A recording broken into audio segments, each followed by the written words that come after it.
Dog waits outside store every night. What happened to the dog's owner? Why does the dog wait every night? To find out, watch the video to the end. But first, please subscribe to my channel and turn on notifications to get more stories like this. The streets were quiet, bathed in the warm glow of streetlights that flickered faintly in the evening haze. Most of the shops had long since closed, their shutters pulled down, and only the faint hum of distant traffic punctuated the silence. Outside one particular store, a small convenience shop at the corner of a narrow street, a dog sat patiently, its golden fur illuminated by the light spilling out from the window. Its tail rested still against the cold pavement, and an old, dented bowl sat empty beside it. The shopkeeper, Mr. Jacob, glanced up from the counter where he was arranging a stack of newspapers. He had noticed the dog before. How could he not? Every evening, without fail, the dog would appear, quietly taking its place outside his store as the sun began to set. It never barked, never begged, simply waited. At first, Mr. Jacob had dismissed it as just another stray. The neighborhood wasn't unfamiliar with stray animals wandering around, scavenging for food or a place to rest. But there was something different about this dog. Its eyes, soft and attentive, seemed to hold a kind of purpose, a quiet determination that Mr. Jacob couldn't quite place. And then there was the way it behaved. No matter how many people passed by or how long the night stretched on, the dog would remain there, leaving only once the store lights were turned off. That night, as he wiped down the counter and prepared to close for the evening, Mr. Jacob found himself glancing at the dog more often than usual. He watched as it looked up each time someone exited the store, its ears perking up with a flicker of hope, only to settle back down when the person walked away. There was a kind of sadness in its movements, a quiet longing that stirred something in him. With a sigh, he stepped out from behind the counter and walked to the door, the faint chime of the bell announcing his presence. The dog's head turned immediately, its gaze locking onto his. For a moment, they simply stared at each other. The dog's amber eyes filled with an expression Mr. Jacob couldn't quite read. "What are you waiting for?" he murmured, his voice soft and tinged with curiosity. The dog tilted its head slightly, as if trying to understand him. Mr. Jacob shook his head and stepped back inside, returning a moment later with a small piece of bread. He crouched down, holding it out cautiously. "Here. You must be hungry." The dog didn't move at first, its gaze shifting between him and the bread. Then, slowly, it inched forward, its movements careful and deliberate. It sniffed the offering before taking it gently from his hand. Mr. Jacob watched as it ate, the faint sound of crunching filling the silence. He couldn't help but smile. "Guess you're not so different from me," he said quietly. "Just trying to get through another day." The next evening, the dog was there again, waiting in its usual spot with the same quiet patience. This time, Mr. Jacob left a small bowl of water beside its usual place. The dog drank gratefully, its tail wagging faintly in what almost seemed like gratitude. Over the following days, the routine became a kind of unspoken agreement. Mr. Jacob would leave scraps of food and water, and the dog would wait outside the store, never causing any trouble, never demanding more. But as the weeks went on, Mr. Jacob's curiosity grew. Why was the dog here? What was it waiting for? He began to ask his customers, hoping someone might know its story. "Have you seen that dog outside?" he asked one evening, handing a bag of groceries to a regular customer. "The golden one with the bowl?" The woman nodded. "Oh yes, it's been around for a while. Such a sweet thing. Always so well behaved. Do you know who it belongs to?" Mr. Jacob pressed. "It doesn't seem like a stray." The woman shook her head. "I don't think it belongs to anyone. At least not anymore. It just showed up one day and stayed." The answer did little to satisfy his curiosity, but it deepened his sense of unease. There was a story here, he was sure of it. A story he couldn't quite grasp but felt compelled to uncover. One evening, as the last of his customers trickled out and the streetlights buzzed faintly overhead, Mr. Jacob decided to follow the dog. He waited until he saw it rise from its spot and begin walking down the street, its movements slow and purposeful. Grabbing his coat, he stepped outside, keeping a safe distance so as not to startle it. The dog walked with a kind of familiarity, as though it knew exactly where it was going.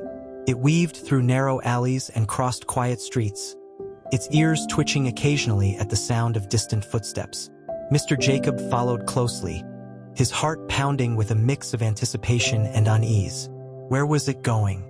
And why did it seem so determined? After several minutes, the dog stopped in front of an old, weathered bench near the entrance to a small park. It sat down, its posture upright and alert, and stared at the empty bench as though waiting for something or someone. Mr. Jacob stayed hidden in the shadows, watching as the dog remained there, unmoving. The minutes stretched into an hour, and still the dog did not leave. Finally, as the night grew colder and the streets quieter, the dog stood, its movements slow and deliberate.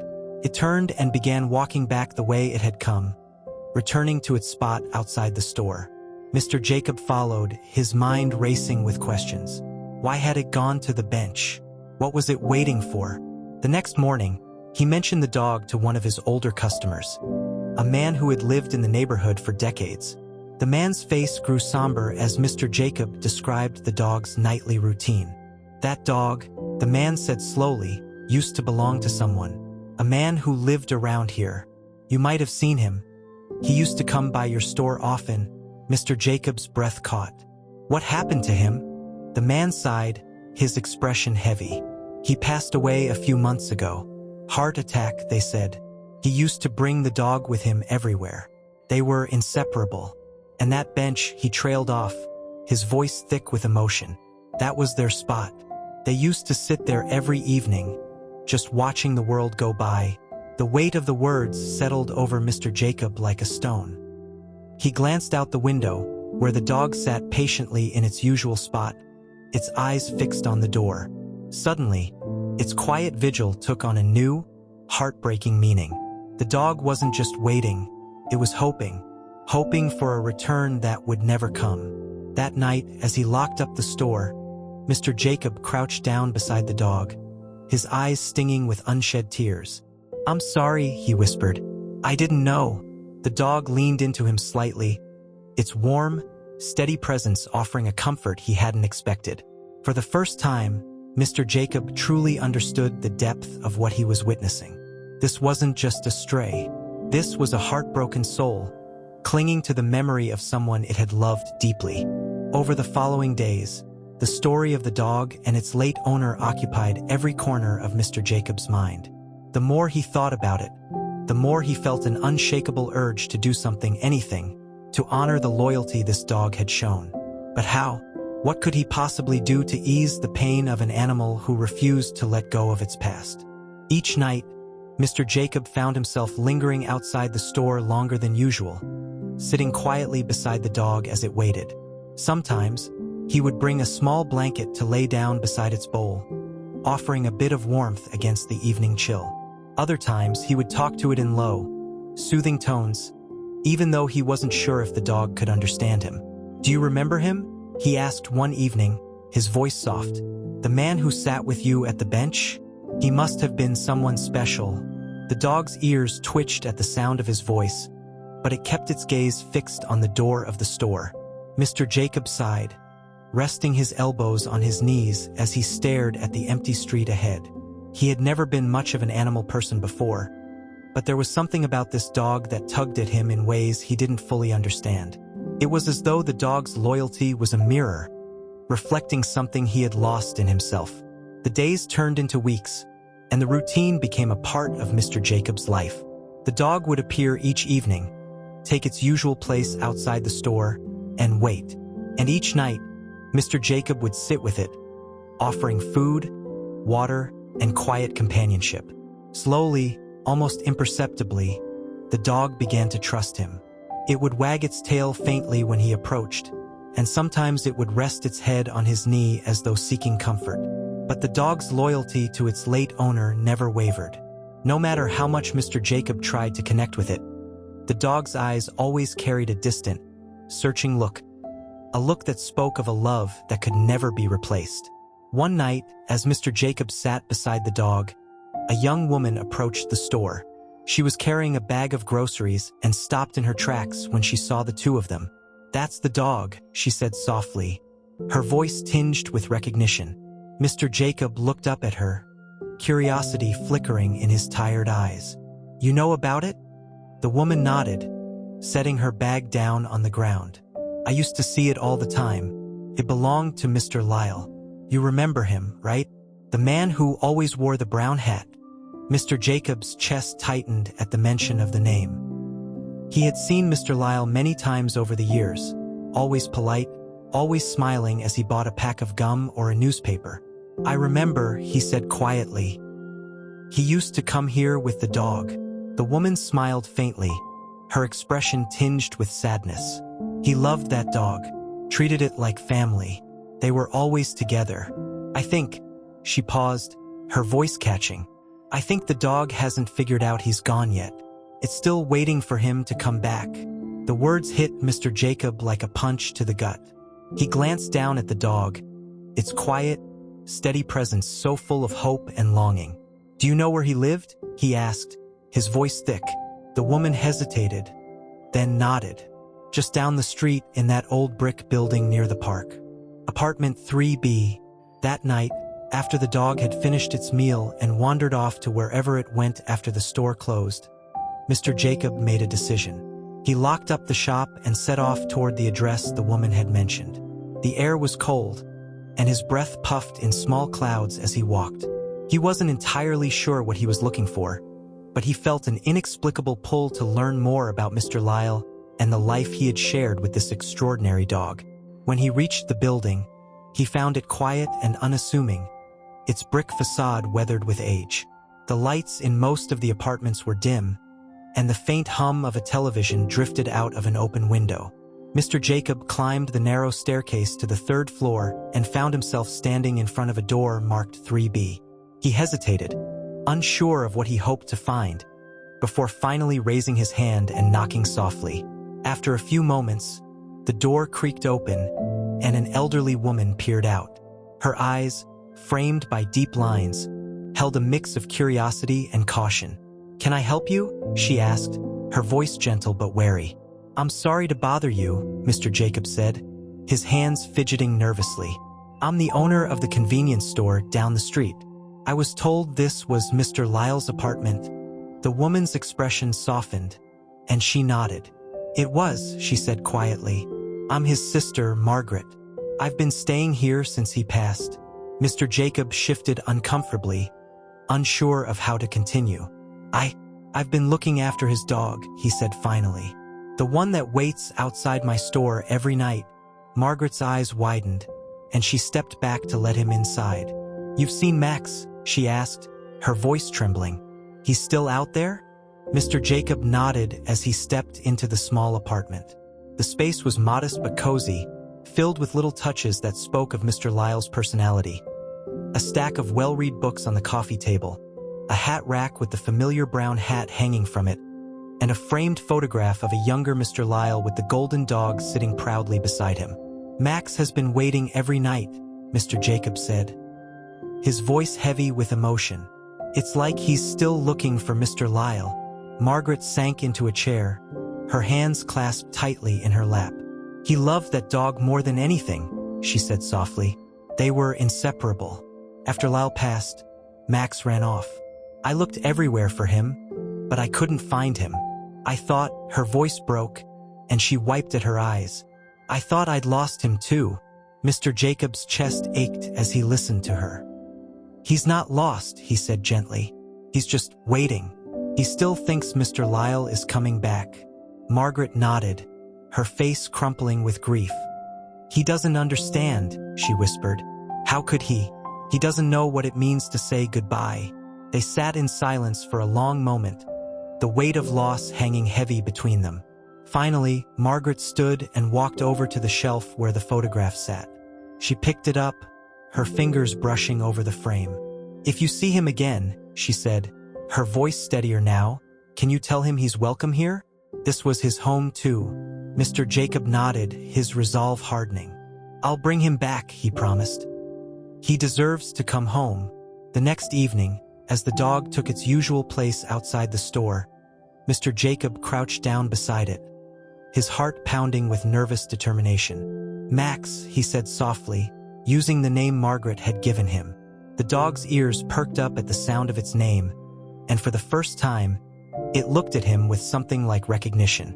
"I know where you belong," Mr. Jacob continued. "Let me take you there." He reached out a hand, holding his breath as the dog sniffed his palm. Slowly, tentatively, Max leaned forward, resting his head against Mr. Jacob's hand. It was the first time the dog had shown such trust, and Mr. Jacob felt a lump rise in his throat. He stood, gesturing toward the street. "Come on," he said. "Let's go home." Max hesitated for a moment, his amber eyes flickering with uncertainty. The streetlights reflected faintly in their depths, and Mr. Jacob could see the dog weighing his words, as though trying to understand. Finally, with a soft wag of his tail, Max stood, his movements deliberate yet cautious, and took a few steps forward. Mr. Jacob exhaled a breath he hadn't realized he was holding. "Good boy," he murmured, his voice barely above a whisper. He reached for the leash he had brought, a simple nylon strap he'd borrowed from a neighbor earlier that day. Gently, he looped it around Max's neck, giving the dog a chance to pull away if he wanted. But Max stayed still, his gaze steady on Mr. Jacob, as though something in the man's tone had convinced him this was worth trusting. The two began their walk down the quiet streets, the hum of the city fading into the background. Max's paws patted softly against the pavement, and Mr. Jacob kept his pace slow, giving the dog time to adjust to this unfamiliar journey. Every so often, Max would pause, his ears twitching at the faint sound of a car or the distant murmur of voices. But with a soft word of encouragement from Mr. Jacob, he would continue, his steps growing steadier with each block. The closer they got to the apartment building, the more Max's demeanor began to change. His ears perked up, and his tail wagged faintly, as though some part of him recognized the path they were taking. Mr. Jacob noticed the change, his heart lifting with a mix of hope and apprehension. Did Max know where they were going? Did he remember this as his home?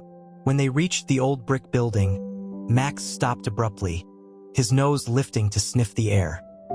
His tail wagged more vigorously now, and Mr. Jacob could see the excitement building in the dog's movements. "You know this place, don't you?" he asked softly, crouching down to meet Max's gaze. The dog let out a low, eager whine, his paws shifting restlessly on the ground. Mr. Jacob smiled. "All right, let's go see her." They climbed the narrow staircase to the third floor, Max leading the way with an energy Mr. Jacob hadn't seen before. The dog's movements were purposeful now, his hesitation replaced by a kind of urgency that made Mr. Jacob quicken his own pace to keep up.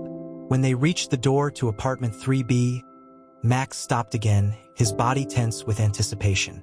He looked up at Mr. Jacob, his eyes filled with a mix of hope and nervousness. "It's okay, buddy," Mr. Jacob said gently, reaching out to knock on the door. The sound echoed faintly in the hallway, and for a moment, there was only silence. Then, the sound of soft footsteps approached from the other side, and the door creaked open to reveal Margaret. Her eyes widened when she saw Max, her hand flying to her mouth as tears welled up in her eyes. "Max," she whispered, her voice trembling. "Oh, Max, it's really you." The dog let out a high-pitched whine, his tail wagging furiously as he pushed past Mr. Jacob and into the apartment. Margaret knelt down, her arms open wide as Max rushed into her embrace.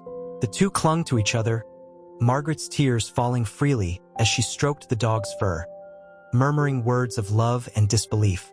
Mr. Jacob stood in the doorway, his chest tight with emotion as he watched the reunion unfold. He had expected Max to be hesitant, unsure, but the dog's joy was unmistakable. It was as though he had finally found the piece of his world that had been missing, the home he had been searching for all along. "You've been waiting for him, haven't you?" Margaret said softly, her voice thick with emotion as she looked into Max's eyes. "All this time you've been waiting." The dog nuzzled against her, his tail wagging so hard it thumped against the floor. Margaret laughed through her tears, pulling him closer. "I'm so sorry, Max," she whispered. "I should have found you sooner. You must have been so lonely." Mr. Jacob stepped inside, his voice gentle. "He wasn't alone," he said. "Not really. He had a purpose, even if it broke his heart. And I think he kept waiting because he knew someone would understand." Margaret looked up at him, her eyes shining with gratitude. "Thank you," she said, her voice trembling. "Thank you for taking care of him, for bringing him back." Mr. Jacob shook his head, his throat tight. "I didn't do much," he said quietly. "It was all him. He never gave up." They spent the next hour sitting together in the small apartment, Margaret telling stories about Mr. Lyle and Max's life with him. She spoke of the long walks they used to take, the afternoons spent sitting on the bench at the park, and the way Mr. Lyle had always spoken to Max as though he were another person, a companion in the truest sense. "He was more than a pet to Lyle," Margaret said, her voice soft. "He was family, and I think that's why Max stayed so loyal. He couldn't let go of that bond, even when—" She trailed off, her voice breaking. Mr. Jacob nodded, his gaze on Max, who lay curled at Margaret's feet. His body relaxed for the first time in weeks. "Some bonds don't break," he said, "not even when the world tries to make them." In the days that followed, Max settled into his old home with Margaret, his routine gradually shifting. But some habits were harder to break. Every evening, just before sunset, he would wander to the door, his tail wagging expectantly. Margaret would sigh, her eyes filled with a bittersweet understanding, and open the door for him. "He's going to the store again, isn't he?" she asked one evening when Mr. Jacob came to check on them. Mr. Jacob smiled faintly. "It's part of who he is now," he said. "That waiting, it's not just for Mr. Lyle anymore. It's for what they shared, for the love that kept him going." Margaret nodded, wiping a tear from her cheek. "I hope he knows he's home now, that he doesn't have to wait anymore." Mr. Jacob looked at Max, who was already heading down the street, his golden fur glowing in the fading light. "I think he does," he said, "but some part of him will always want to honor that bond. And maybe that's okay." That night, as Mr. Jacob closed up the store, he found Max sitting in his usual spot, his posture relaxed but his eyes alert. The dog no longer carried the same weight of longing, but there was still a quiet dignity in the way he waited. Mr. Jacob crouched down beside him, resting a hand on his head. "You're something special, you know that?" he said softly. "The world could use more loyalty like yours." Max wagged his tail, leaning into Mr. Jacob's touch. For a moment, the two sat there in the silence of the evening, the world around them fading into the background. And as the stars began to emerge in the darkening sky, Mr. Jacob realized something he hadn't before. Max wasn't just waiting for Mr. Lyle. He was waiting for all of them to remember, to love, and to hold on to what mattered most. The days turned into weeks, and Max's routine remained as steady as the rising sun. He spent his days with Margaret, basking in the warmth of her care and the familiarity of his old home. But every evening, as the sun dipped low on the horizon, he would quietly make his way to the door, his tail wagging with a quiet determination. Margaret no longer questioned it. She understood now. Max's nightly vigil wasn't just an act of loyalty. It was a ritual, a way of honoring the bond he had shared with Mr. Lyle. As Max made his way to the corner store, the neighbors began to notice. Word of his story had spread, and people started to stop by the store just to see him. Some would leave small bowls of food or treats. Others would crouch down to scratch behind his ears, murmuring soft words of admiration. Children adored him, often sitting on the curb beside him, their laughter filling the evening air. But Max's focus never wavered. Each night, he took his place outside the store, his eyes fixed on the door, waiting. Mr. Jacob couldn't help but feel a pang of sadness every time he saw that hopeful gaze. Yet, there was also something beautiful about it, a reminder of the kind of love and loyalty that could endure even the deepest loss. One evening, as Mr. Jacob sat beside Max on the cold pavement, a man approached. He was tall and thin, his clothes neat but worn, and his face was lined with the kind of weariness that spoke of a long life filled with its share of struggles. He stopped a few feet away, his gaze fixed on Max with a look of quiet awe. "That's him," the man said softly. "That's the dog I've been hearing about." Mr. Jacob nodded, his hand resting on Max's head. "This is Max," he said. "He used to belong to Mr. Lyle." "You knew him?" The man smiled faintly, his eyes glinting with a hint of nostalgia. "Knew him? We were friends for over 20 years. Lyle was one of the kindest souls I ever met. And this dog," he crouched down, his voice trembling slightly. "This dog was his world." Max tilted his head, sniffing the air as though trying to place the man's scent. After a moment, he took a cautious step forward, his tail wagging faintly. The man reached out, his hand trembling as it rested on Max's fur. "Hey there, buddy," he murmured. "You're still keeping the faith, huh?" Mr. Jacob watched the exchange, a lump forming in his throat. "He waits here every night," he said quietly. "He still thinks Lyle's coming back." The man nodded, his expression bittersweet. "Lyle used to bring him here all the time. He'd sit right there." He gestured to the spot where Max was sitting, and tell Max to wait while he grabbed his paper and his coffee. Max never moved, not once. He'd just sit and watch that door, just like he's doing now. Mr. Jacob leaned back, his gaze drifting to the street beyond. "It's incredible," he said. "The loyalty, the hope. It's almost too much to take in." The man sighed, his hand still resting on Max's fur. "Dogs like Max, they don't come around often. They give everything they have, no matter what. And when they love someone, it's forever." The words lingered in the air, heavy with truth. Mr. Jacob glanced down at Max, who had settled back into his usual posture, his gaze fixed on the door as though nothing else in the world mattered. The man rose slowly, brushing off his pants. "You're doing a good thing looking after him," he said. "Lyle would have appreciated that." Mr. Jacob nodded, his voice thick with emotion. "I think Max is the one looking after us." The man chuckled softly, his smile tinged with sadness. "Yeah, maybe he is." With a final pat on Max's head, he turned and walked away, his footsteps fading into the night.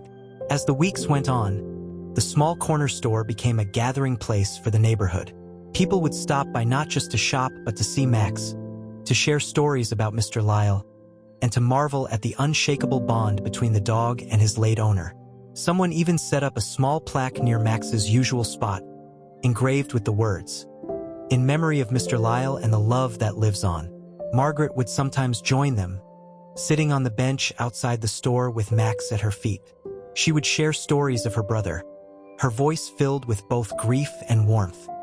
"He was never the loudest in the room," she told a group of children one evening, "but he had a way of making you feel like you were the most important person in the world. And Max was his heart." The children listened intently, their eyes wide with wonder. One of them, a little girl with curly hair and a shy smile, leaned down to pet Max. "Do you think he misses him?" she asked softly. Margaret smiled, her eyes glistening. "Oh, sweetheart," she said, "I think he'll always miss him. But I also think he knows he's loved. And that's what keeps him going." As the seasons changed, Max's vigil continued. The cold winds of winter didn't deter him, nor did the sweltering heat of summer. He remained steadfast, a quiet presence outside the store, his loyalty unwavering. And in his own way, he became a symbol for the neighborhood, a reminder of the power of love, of the connections that endure even in the face of loss. One evening, as the sun dipped below the horizon and the sky turned a deep shade of indigo, Mr. Jacob sat beside Max, his hands tucked into his coat pockets. The street was quiet, the hum of the city softened by the stillness of the night. He glanced down at Max, who was resting his head on his paws, his gaze still fixed on the door. "You know," Mr. Jacob said, his voice low, "you've taught me more than I ever thought I'd learn. About love, about loyalty, about holding on to what matters." Max's ears twitched, and he lifted his head slightly, as though acknowledging the words. Mr. Jacob chuckled, shaking his head. "You're something else, you know that? The world could use more hearts like yours." As the stars began to appear in the sky, Mr. Jacob reached out, his hand resting gently on Max's back. The two of them sat there in the quiet, the world around them fading into the background.